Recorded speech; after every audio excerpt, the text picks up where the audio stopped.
Sinead O'Connor, Empath or Narcissist? Part 12. Hello, I'm H.G. Tudor. Well, we're rounding the bend. The final straight isn't too far away as we continue to consider the life of Sinead O'Connor to make a determination. Just to bring clarity, as it's clear that some people are a little short on understanding, the purpose of this determination is to place her within a categorization as per the categorization that I use for people. Namely, is this individual a narcissist? And if so, why? Are they an empath? And if so, why? Or are they a normal? And alternatively, might they be narcissistic but not a narcissist? A person can have a classification within one of those four areas, and for instance, it may be the case that they have post-traumatic stress disorder alongside that classification, or some other kind of condition. So it's worth bearing in mind that we are looking at which of the four that she falls into, and it might be, because we know that there have been mental health issues for Sinead O'Connor, that there are additional conditions alongside the classification that is found. It's worthwhile pointing that out.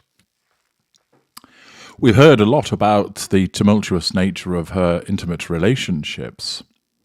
We've also heard about the nature of her controversies. Now it's only appropriate that we hear more about the upside of Sinead O'Connor from a variety of people. Now, many of these comments have been written post her death, and therefore one has to take that into account with regard to the veracity of this material. But also, one should bear in mind that I would imagine that many people, if they don't have anything good to say about her, simply wouldn't say anything. And therefore, whilst these observations may be tainted slightly by the rosy glow of speaking well about somebody who has passed away, they also would be viewed as fundamentally the views of these individuals. Anne Enright, who's an author, stated, Sinead O'Connor was a daughter, a mother and a sister. She made a family that brought many people into its extended web of care, one that included the fathers of her 4 adored children.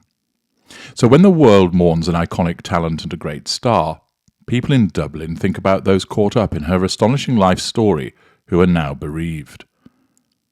All these people joined in the battle for Sinead's mental health and worked for the protection and well-being of her children, and all of them, including Sinead, contended with the distorting power that fame brought to her life. It was not easy. Somewhere in there, beyond the huge talent and huge difficulty, beyond public adoration and vilification, the ardent and anguished connection she felt with her fans, was the hope that her great heart and searching wit would bring her through. She was very beautiful and very wild, and she trembled with the truths she had to tell. Sinead's grief at the loss of her son was hard to witness, and her loss will spark difficulties in many people. Before we turn her into a rock and roll saint and lift her image even further from the real, let's check in with each other and lift the sadness where we can. It's what she would have wanted. There was none like her. This suggests that there is considerable care for those around her, which might well suggest the presence of emotional empathy. It also acknowledges the wild side of her, and also recognises the impact of fame. The application of fame, particularly to someone who was young when it came visiting, can be a factor that would reduce emotional empathy, resulting in certain narcissistic traits coming to the fore. As you know, everybody has narcissistic traits. Empathic people, normal people, narcissistic people, and of course narcissists. The empathic traits are only to be found in the empaths, the normals, and narcissistic people, but not with the narcissists. Neil Jordan stated, I was godfather to her youngest son, Yeshua, and did my best, added Yeshua's father, Frank, to help with the troubles of his older brother, Shane. His tragic death 18 months ago would have put a splinter of ice into anybody's heart, let alone a mother's. Sinead had kept in touch through spells in hospitals and work with trauma victims in Detroit, but the greatest trauma was always her own. And now she had survived, had a little pink cottage and a bench, and was still making extraordinary music out of her extraordinary troubles. She played me the latest mix of the song, and it went straight to the heart again with that voice that sounded straight out of a convent school in Dublin and kept on reverberating, dragging decades of pain with it. The first line, "There is one me that nobody sees." She left that house and moved to Brixton, sent me several emails saying how glad she was to be out of Direland. She could always turn on a dime. Anyone who wants to understand her, and I'm sure that will now include most of the planet, should listen to the currently unreleased No Veteran Dies Alone, and I can only hope she was right. Recognising the impact upon her in relation to her son's death, and also the fact that she could turn on a dime. Is this demonstrative of black and white thinking, the ignition of fury? MC Light was a rapper who collaborated with O'Connor on the remix of I Want Your Hands on Me. Light explained, I first met Sinead in this swanky little lounge area of a New York City hotel, with her manager from 1986 to 1990, who was friends with my manager. They'd reached out because they wanted me to appear on the I Want Your Hands on Me remix. I believe the photo on the cover is actually from the day we met. I remember asking, why do you want me? It turned out it was because of some explicit lyrics that I had said in a song, mainly the lyric, "Shut the fuck up." She was so intrigued by this young person using this language to get her point across, and she wanted me to say the words exactly like that on the remix. I remember a time when she came on the road with us. We pulled over at a gas station, and we broke out into this game of It. Some people call it Coco Levio. She was so tickled by the whole thing. She was having so much fun running around and playing this very simple game. I was probably only 17 or 18 then, but as I got older, whenever I thought of that moment, it reminded me to absorb the simple times. Even when we're wrapped up in everything that is happening in the world, something as simple as Coco Levio can relieve all the stress. It made her so happy. For those who know her, moments like O'Connor tearing up the photo of the Pope isn't her whole story, but it's not very different from what the Dixie Chicks said about George Bush. It really takes people being gutsy and courageous to say the things that other people won't. Before you know it, the truth is out, and everybody realises, oh wow, there was some truth to that.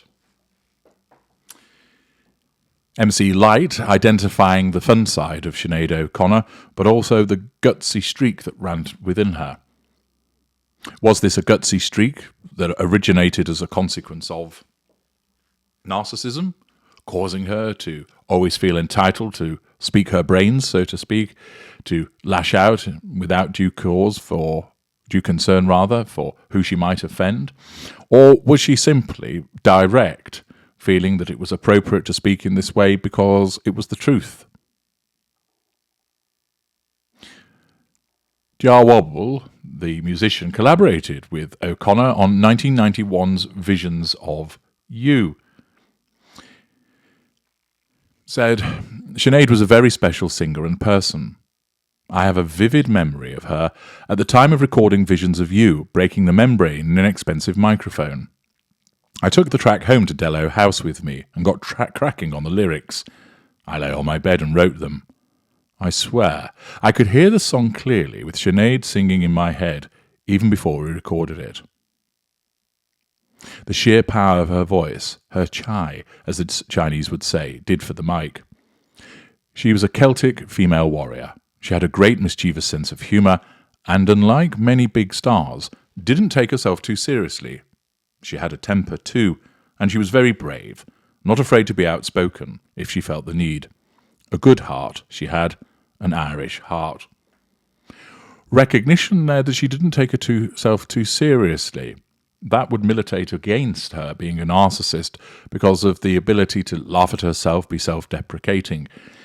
Also exhibiting further a sense of humour, and again identifying the fact that she was outspoken.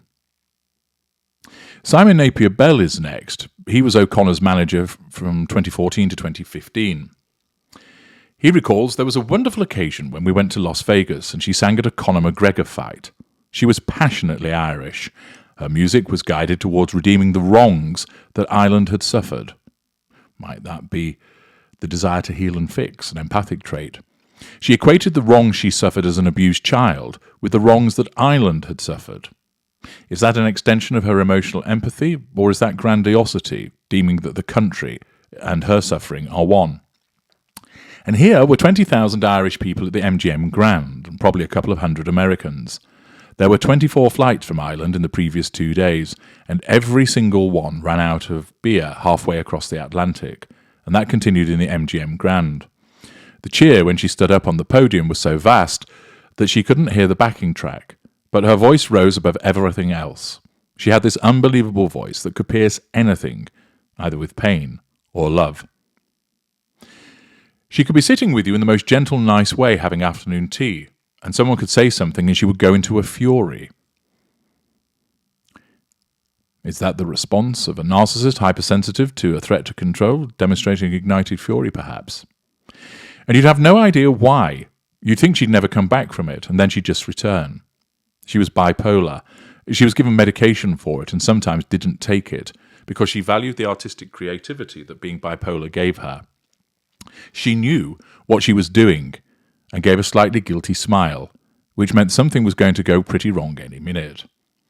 Might this be the mindset of an aware narcissist, or simply someone who understands right and wrong but still enjoys winding people up, perhaps narcissistic? But she might also come up with something wonderfully creative. Most artists are like that inside, but they modify themselves usually and begin to get boring. She never got boring. She then had a hysterectomy. Extraordinarily, she chose to have it by the knife, not the laser, and they can be incredibly damaging. She got in a terrible state. She looked at some gigs she'd done a few months earlier, where she'd cancelled at the last minute, then had to rearrange. She said I was lying, that the promoter was stealing money from her, and put something on Facebook that was quite rude. But I never stopped loving her. She's what an artist should be. Again, hinting at poor behaviour and sticking stuff on social media. Again, is that an entitled behaviour? Talking about people in such a way, and it would appear that she was suggesting that people were doing her harm when they were not. Paranoia, perhaps. Some useful examples of the way that people see Sinead O'Connor from people that were in her life. And we're going to hear more of that in part 13. Join me there.